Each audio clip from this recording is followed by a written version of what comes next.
পোলাও হোক কিংবা fried rice অথবা লুচি পরোটা কিংবা সাদা ভাত, সমস্ত কিছুর সাথে এই রেসিপিটা একদম ফাটাফাটি, সম্পূর্ণ নিরামিষ। নমস্কার, কুইজিনিয়া চ্যানেলের পক্ষ থেকে সকলকে জানাই সাদর আমন্ত্রণ।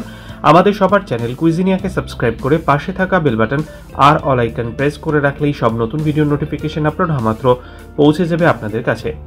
আজকে আমি নিয়ে এসেছি সম্পূর্ণ নিরামিষ পদ্ধতিতে বানানো একটা দুর্দান্ত স্বাদের রেসিপি, যেটা যে কোনো কিছুর সাথে সার্ভ করলে বাচ্চা থেকে বড় সবারই কিন্তু মন জয় করে নেবে।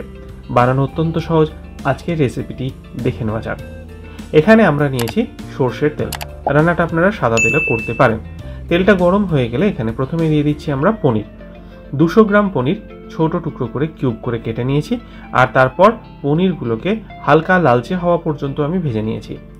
এখানে পনিরগুলোকে ভাজার পরে আমি কিন্তু কোনো গরম জলে ভেজাইনি। অনেকে বলে গরম জলে ভিজিয়ে রাখলে নুন দিয়ে পনিরটা সফট থাকে, বাট আমার কিন্তু লাগেনি।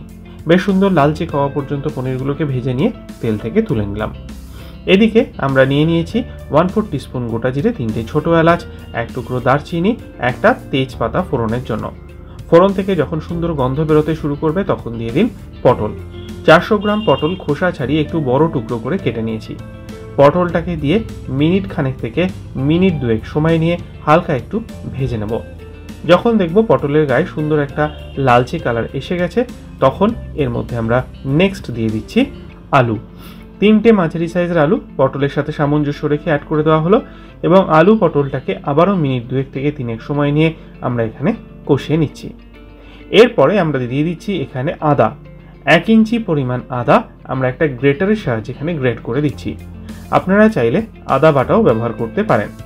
আদাটাকে দিয়ে আবারও ভালো করে নেড়েচেড়ে মিক্স করে 1 মিনিট একটু কষিয়ে নেব। এরপর প্রথমেই দিলাম আমরা স্বাদ অনুযায়ী নুন, আর তারপরে দিয়ে দেবো ড্রাই স্পাইসেস। ড্রাই স্পাইসেসের মধ্যে 1/4 টিস্পুন হলুদ গুঁড়ো, 1/4 টিস্পুন লাল লঙ্কার গুঁড়ো, 1/2 টিস্পুন কাশ্মীরি লাল লঙ্কার গুঁড়ো, 1/2 টিস্পুন ধনে গুঁড়ো, আর 1 টিস্পুন দিয়ে দিলাম আমরা জিরে গুঁড়ো। সব শেষে 1/4 টিস্পুন দিয়ে দিলাম বাড়িতে বানানো গরম মশলার পাউডার, যেটা রেসিপি লিঙ্ক ডেসক্রিপশন বক্সে দেওয়া থাকবে। সমস্ত উপকরণগুলোকে দিয়ে ভালো করে পটল আলুর সাথে আমরা কষিয়ে নেব, যাতে মশলার কোনো কাঁচা স্মেল না থাকে।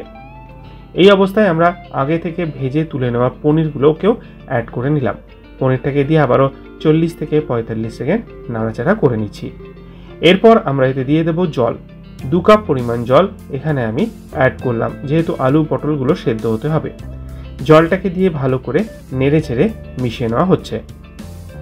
তারপর আমরা এতে দিচ্ছি 4টে মতো কাঁচা লঙ্কা, আর একটা ঢাকনা চাপা দিয়ে 7 থেকে 8 মিনিট সময় নিয়ে আমরা মিডিয়াম টু হাই ফ্লেমে কুক করেছি। মিনিট 8 হয়ে গেছে, আমরা খুলে ফেললাম ঢাকনাটা। এটা কিন্তু একদমই সেদ্ধ হয়ে গেছে, আর ঝোলটাও কিন্তু একদম শুকিয়ে গেছে। এরকম গা মাখাই কিন্তু এটা হবে। আমি একটা জিনিস ভুলে গেছি, সেটা হচ্ছে ক্যামেরা বন্দি করতে। আমি কিন্তু 1/2 টিস্পুন চিনিও দিয়েছিলাম মাঝখানে। নামাবার আগে 1 টিস্পুন ঘি দিয়ে দিন।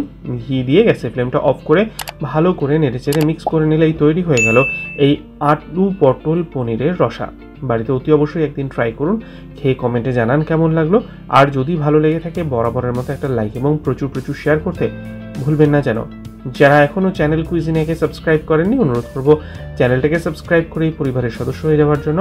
লাইফ ইজ প্রেশাস গল্পে শেখালে কাল চ্যানেল দুটিকে সাবস্ক্রাইব করতে আজকের ভিডিওর ডেসক্রিপশন বক্সের লিঙ্কটা প্লিজ চেক করে নেবেন। সবাই ভালো থাকবেন।